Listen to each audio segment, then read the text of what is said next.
오늘 우리에게 주시는 말씀은 구약 아모스 8장 4절로 7절 그리고 신약 누가복음 13장 10절로 17절까지 말씀입니다. 아모스 8장 말씀은 저와 여러분이 한 절씩 교독하고 누가복음 말씀은 제가 받들어 읽겠습니다. 아모스 8장 4절로 7절까지 말씀 교독하고 마지막 절은 함께 읽습니다. 가난한 자를 삼키며 땅에 힘없는 자를 망하게 하려는 자들아, 이 말을 들으라. 너희가 이르기를 백성의 언제 지나서 우리가 곡을 팔며 안식일이 언제 지나서 우리가 그를 내게 하고 대가를 작게 하고 그를 크게 하여 거짓적으로 속이며 은으로 힘없는 자를 사며 신한털레로 가난한 자를 사며 찌꺼기 밀을 팔자 하는도다. 여호와께서 여호와의 영광을 두고 맹세하시되 내가 그들의 모든 행위를 절대로 잊지 아니하리라 하셨나니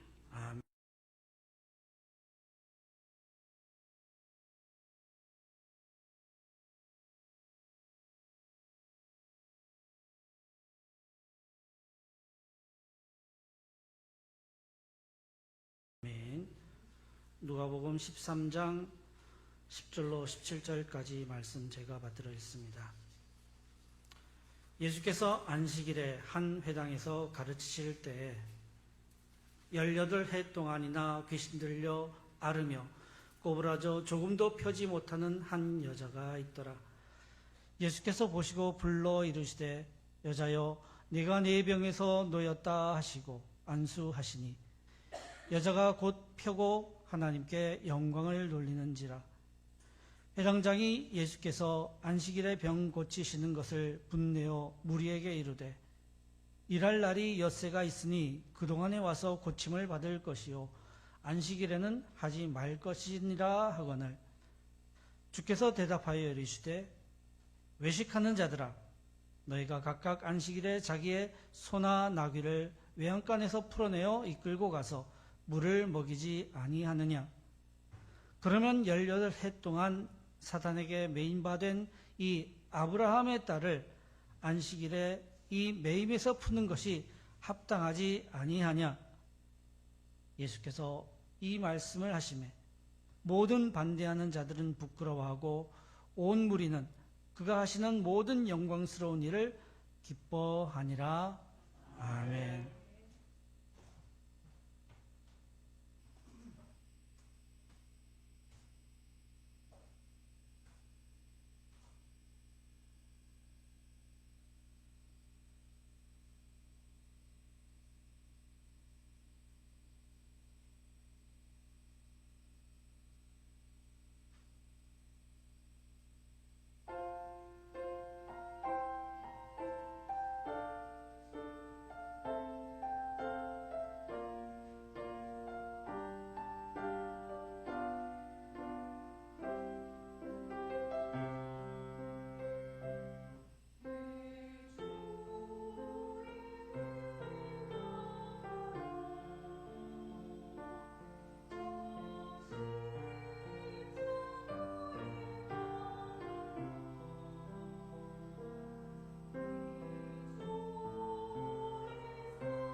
아멘. 호산나 찬양대와 함께 우리 모두가 하나님께 경배드립니다. 먼저 기도드리겠습니다. 오 주님, 지금 이곳에서 고요 가운데 말씀하시옵소서. 주님의 말씀을 갈망하는 우리에게 말씀하시옵소서. 우리 마음의 눈을 밝히사 하나님을 경배할 때 우리로 하여금 주님의 말씀을 듣고 깨달아 알며 행하게 하옵소서. 예수님의 이름으로 기도드립니다. 아멘.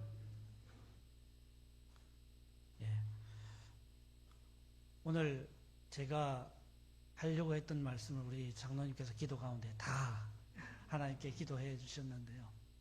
감사합니다. 오늘 이 본문 말씀들을 살펴보면 아모스 선지자 시대의 이야기를 우리가 먼저 읽었는데요. 그때는 풍요로운 시대였습니다. 사람들이 재산이 불어나던 시대였습니다. 그런데 선지자는 고발합니다. 준엄하게 고발합니다. 뭐라 고발합니까? 경제적으로 풍요하지만 결코 정의롭지 않은 풍요였다고 고발합니다. 또 신앙인들이 신앙을 지키기 위해서 힘쓰던 사람 그때였습니다. 안식일을 잘 지켰고 월삭을 잘 지켰습니다. 그런데 그 속마음은 뭐냐? 이 안식일 좀 안 지키면 안 되나?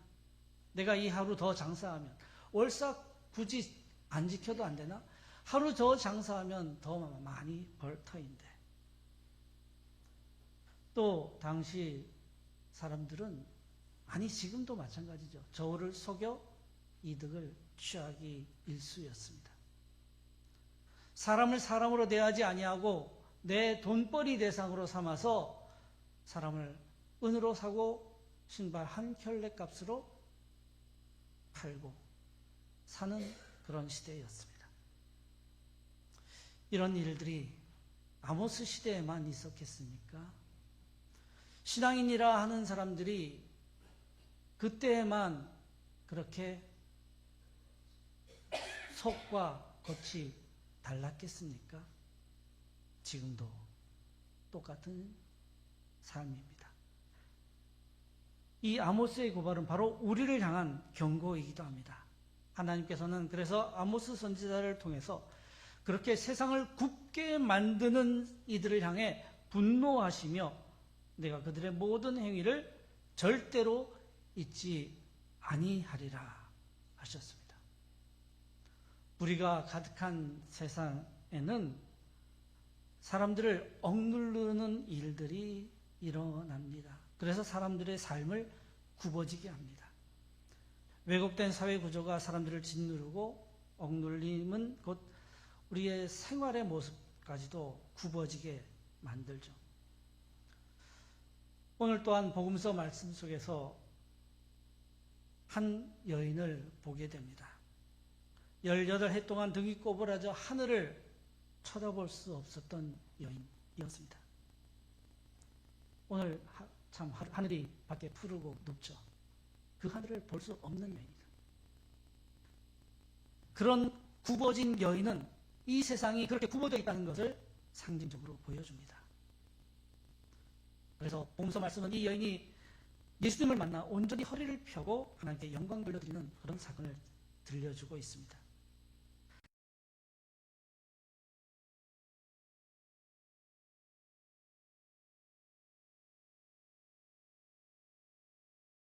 이렇게 아모스가 고발한 세상을 굽게 만드는 힘과 그에 대한 하나님의 분노의 말씀, 그리고 예수님이 마주한 그 굽은 사람을 향한 따뜻한 눈길을 이 두 가지가 서로 만나 오늘의 복음이 됩니다.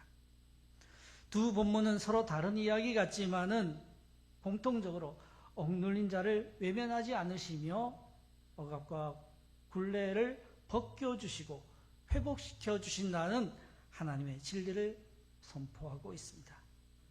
굽은 세상, 굽은 허리를 펴는 하나님의 놀라우신 은혜를 선포하고 있습니다. 우리가 살아가면서 많은 사람들을 스치듯 지나가며 만납니다. 그럴 때 우리가 그 사람들에게 제대로 눈길을 준 적이 있는지 한번 생각해 보시기 바랍니다. 저를 돌아보면 거의 없습니다. 그게 우리의 일상입니다. 종종 우리가 눈길을 주어야 할 대상을 볼 때라 하더라도 그냥 아무 일이 없다는 듯 눈을 돌리기 일쑤입니다. 거리에 누워있는 노숙자를 보고도 못 본 채 지나칩니다. 제가 한 번은 정말 못 지나치겠어서 112에 전화를 걸었습니다. 그랬더니 119에 전화를 걸래요. 자기 업무가 아니라는 거죠. 저는 이제 119는 불났을 때만 한 줄 착각하고 좀 혼났습니다. 우리가 마음을 쓴다 하더라도 제대로 쓸 수 없는 것이 이 사회 구조일 수 있습니다. 일터에서도 그렇습니다. 그냥 바삐 지나다니다 보면 사람들을 눈길을 마주치지 못할 때가 많습니다. 때로는 우리가 가장 눈을 많이 마주쳐야 하는 사랑하는 사람이 있는 그 집에서도 저도 가끔 이렇게 사람의 눈을 보지 않고 사랑하는 사람의 눈을 보지 않고 그렇게 살아갑니다. 정말 외면하고 싶어 외면할 때도 있지만은 의식하지 못하고 지나칠 때도 많습니다. 그렇게 눈을 마주치면 무슨 말이라도 꺼내야 되는데 무슨 말 할지 잘 몰라서 또 인사라도 눈으로 표정으로도 해야 되는데 내 마음이 내 속 사정이 인사할 사정이 안 돼서 그렇게 눈을 피하고 맙니다. 때로 그 부담감이 지나치면 사람들을 보지 않고 땅만 쳐다봅니다. 바로 그 여인처럼 되고 마는 겁니다. 그런데 사회적으로 육체적으로 굽어 살고 있던 그 여인을 마주한 예수님은 어떻게 하셨습니까? 복음서 말씀은 단순합니다. 18해 동안 귀신 들려 앓고 있던, 그래서 등을 굽혀 살고 있던 한 여인, 그 여인이 회당에, 안식일에 회당에 와 있었습니다. 우리들 중에 한쪽 편에 그런 여인이 있다고 한번 상상해 보시기 바랍니다. 늘 안식일이면 와 계신 분입니다.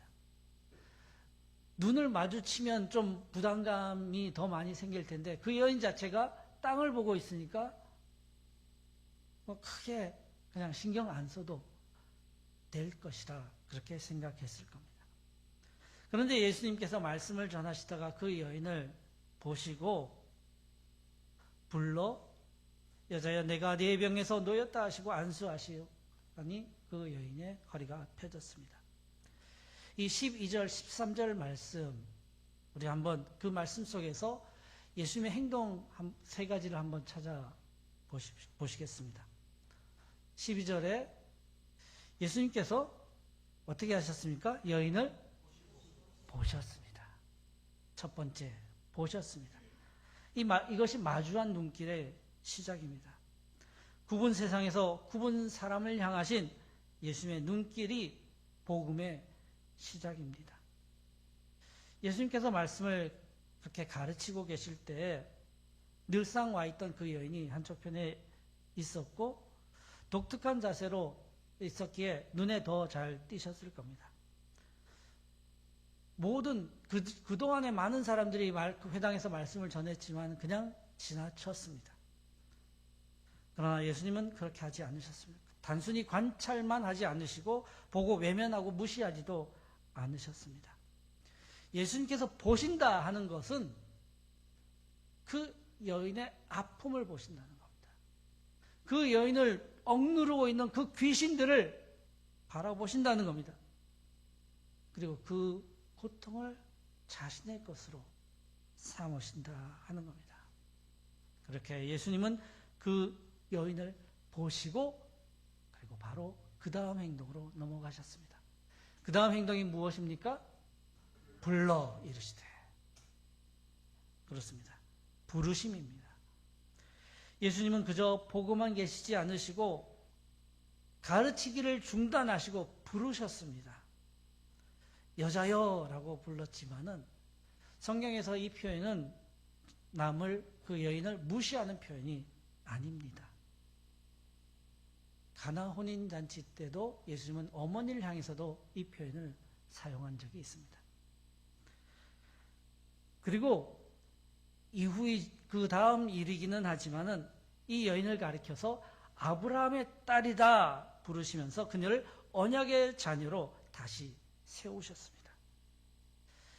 이는 단지 육체적 치유가 아니라 정체성 회복을 의미합니다. 부르심 속에서 그 여인이 그냥 아무 개가 아니라 이름 모를 누군가가 아니라 왔다가 가도 아무도 신경 쓰지 않는 그 사람이 아니라 하나님의 아들이 직접 부르신 사람으로 승격되었습니다. 지도자의 자리에, 지도자의 반열에 올라서게 하신 겁니다. 직접 고쳐주시기 전에 부르심이 먼저였습니다. 그리고 나서 그의 모든 어려움들을 제거해 주시고 공동체 일원으로 회복시켜 주십니다. 부르시고 나서 고치시겠다, 나음받았다 하시면서 그 다음 행동이 또 무엇입니까? 행동이 안수하시니. 그리고 즉각적인 회복이 일어났습니다. 안수는 신체적 접촉입니다. 직접 어루만져 주셨습니다.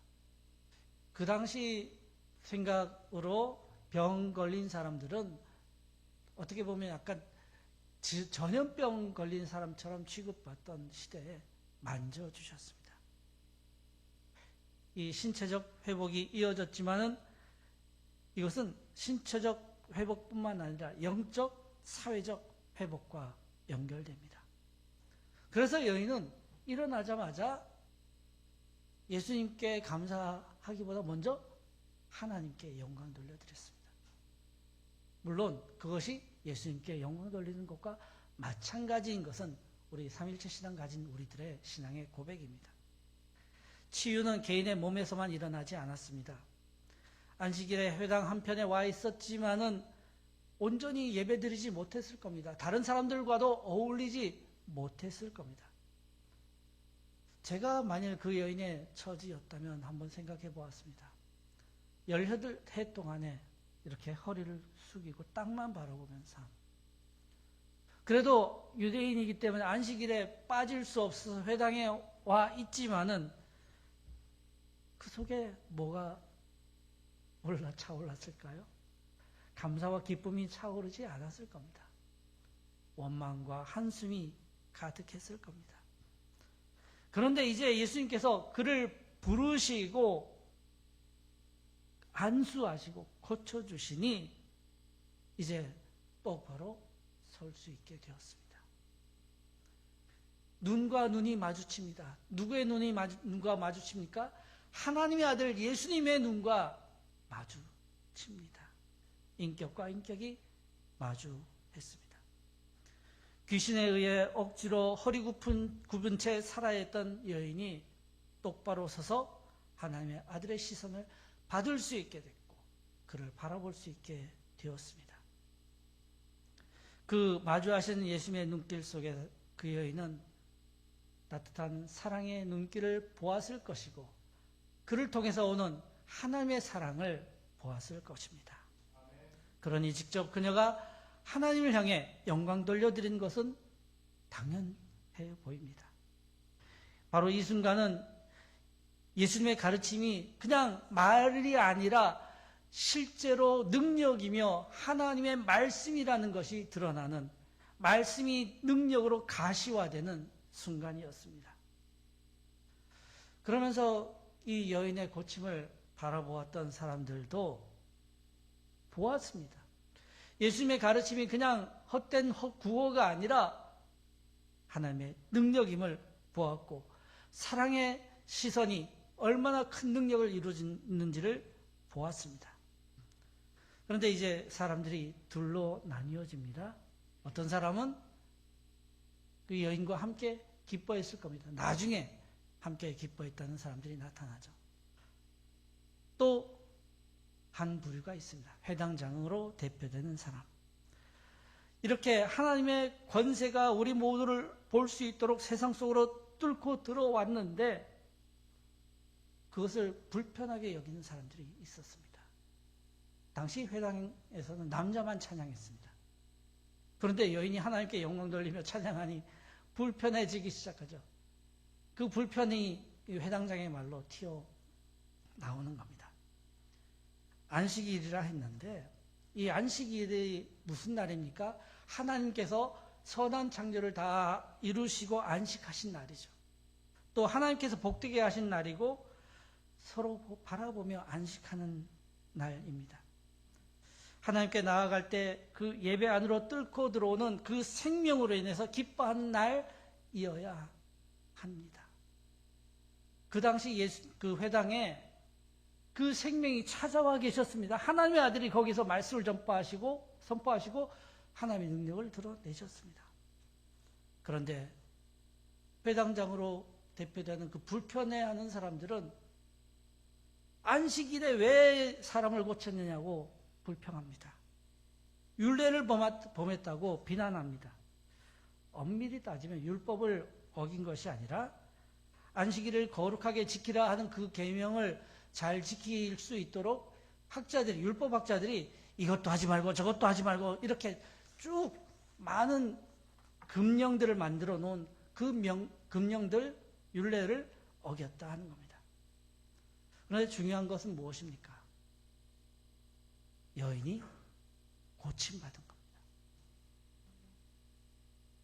이 여인이 그냥 고침받은 게 아니라 거의 죽었던 여인이 다시 일어나 살아났다는 겁니다.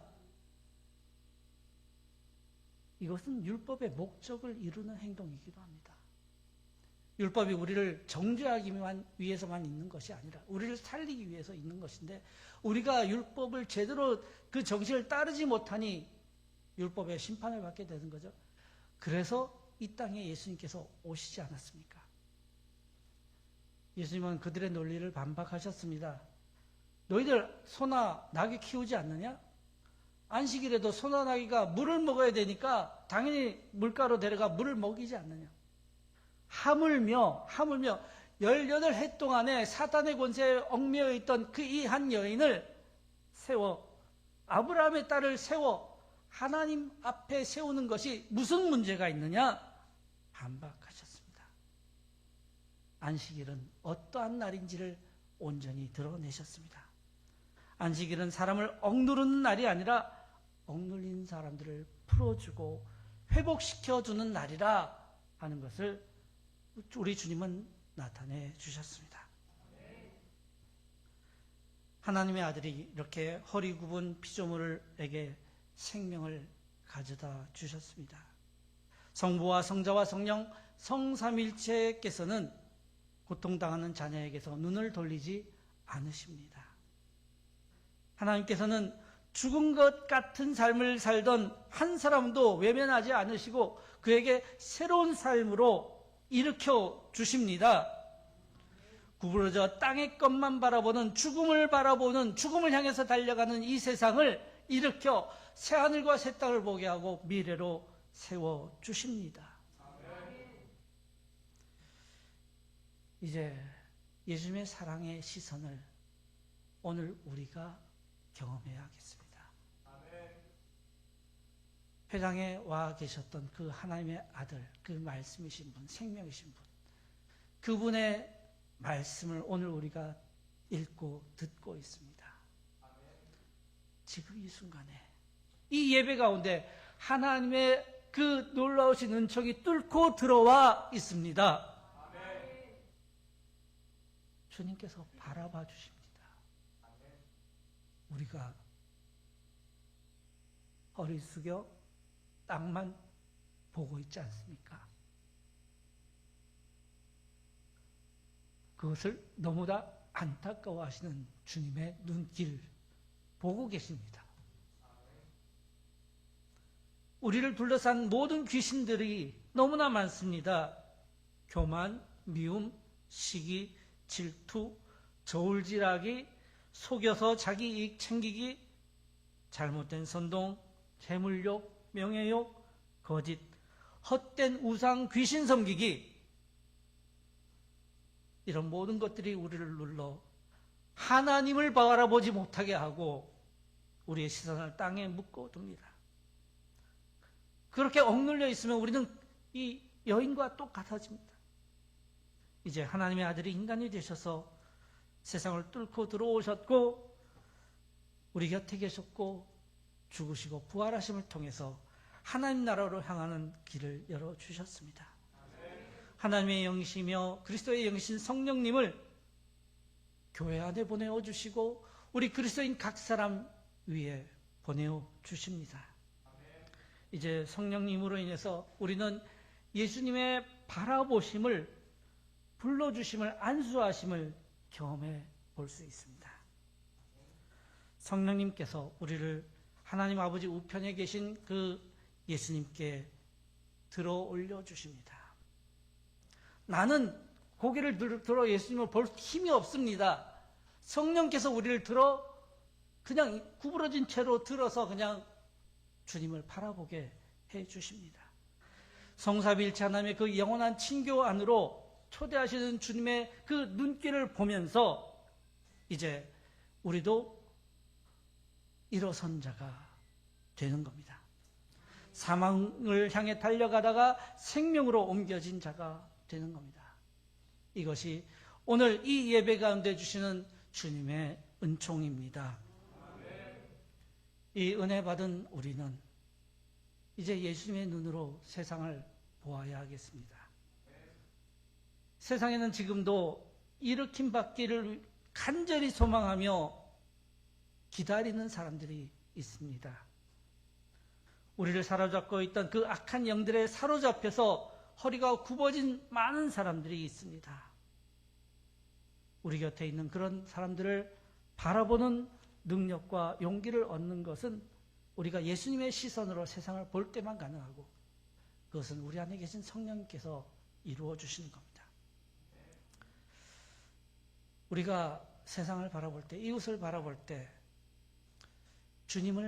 주님께서 우리를 바라보시듯 그렇게 바라보아야 하겠습니다. 어렵습니다. 힘듭니다. 그러나 우리는 예수님 닮고자 하는 그리스도인이기에 우리는 주님의 눈길을 닮게 해달라고 기도하고 나아가야 하겠습니다. 의도적으로 좀 시선을 주님의 눈길을 담아서 미움의 눈길이 또 뭐 그런 눈길이 아니라 주님의 눈길을 담아서 우리 형제 자매들을 먼저 바라보고 또 이웃을 바라보십시다. 잘 안 되면 주님, 내 눈이 주님 눈길 되게 해주세요. 기도하면서 서로를 바라보시기 바랍니다. 이 작은 관심의 눈길이 그 왜곡되었던 정체성 갖고 있던 그 사람을 회복시키는 출발점이 될 것입니다. 그리고 불러 가까이 가시기 바랍니다. 의도적으로 한번 쓱 보고 지나치는 것이 아니라 한번 의도적으로 불러주시기 바랍니다. 예수님께서 그 여인을 부르셨듯이 먼저 다가가서 한 주간 어떻게 지내셨는지, 어려움은 없으셨는지 한번 물어봐 주시기 바랍니다. 부름은 존재를 회복시키는 놀라운 행위입니다. 마지막으로 예수님께서 안수하여 허리를 펴게 하셨듯이 모든 굽혀진 것을 직접 펴시는 그 주님의 손길을 따라서 우리의 손을 내미는 돌봄이 있어야 하겠습니다. 단순한 동정이 아니라 실질적 돌봄의 손길이 있어야 합니다. 우리 가운데 그런 일들이 일어나고 있다는 이야기를 들었습니다. 어려움 당한 이에게 전화하고 찾아가고 또 함께 밖에서 만나고 서로에게 필요한 것을 적극적으로 채워주는 손, 이렇게 교회의 손은, 우리의 손은 주님께서 여인을 어루만지셨던 그 안수의 손이 되어야 하겠습니다. 복음, 복된 소식은 결국 모든 굽혀져 있던 것, 어그러져 있던 것을 펴는 이야기입니다. 회복의 복된 소식입니다. 예수님으로 인해서 우리의 굽어있던 등이 펴지는 것, 이것은 단순한 신체적 회복만이 아니라 우리가 하나님 앞에서 사람들 사이에서 공동체 사이에서 바로 서게 하는 겁니다. 주님은 우리가 그렇게 되기를 원하십니다. 우리의 눈길을 따라, 예수님의 눈길을 따라 우리의 눈도 바로 이웃을 향해 따뜻한 시선을 향하는 것, 그것이 주님이 원하시는 겁니다. 예수님의 따뜻한 부르심을 따라 우리의 말도 이웃을 사랑으로 부르는 말로 변화시키기를 원하십니다. 주님의 안수하심을 따라 이웃에게 내미는 손도 이웃의 아픔을 펴주는 손이 되기를 원하십니다. 그래서 우리 모두가 그 일을 바라보며 함께 하나님께 영광 돌려드리기를 원하십니다. 바로 그런 공동체, 이 예배 가운데 찾아오신 주님을 만난 공동체, 회복된 공동체, 나아가 사랑을 전하는 공동체 되어 하나님 나라를 세상에 드러내는 우리 부영교회 되기를 원합니다. 기도드리겠습니다. 고치시고 회복시키시는 하나님은 은혜로 우리에게 찾아오셔서 땅의 사람이었던 우리를 예수 그리스도 안에서 하나님의 자녀로 불러주셨습니다. 이제 구하오니 우리를 억누르는 모든 것들로부터 우리를 치유하고 해방시켜 주시옵소서. 우리가 예수님의 그 바라보심과 부르심과 안수하심을 온전히 누리게 하시고 우리가 또한 하나님을 온전히 찬양하며 세상을 향해 바라보며 부르며 치유하는 손길 되게 하옵소서. 주 예수 그리스도의 이름으로 기도드립니다. 아멘.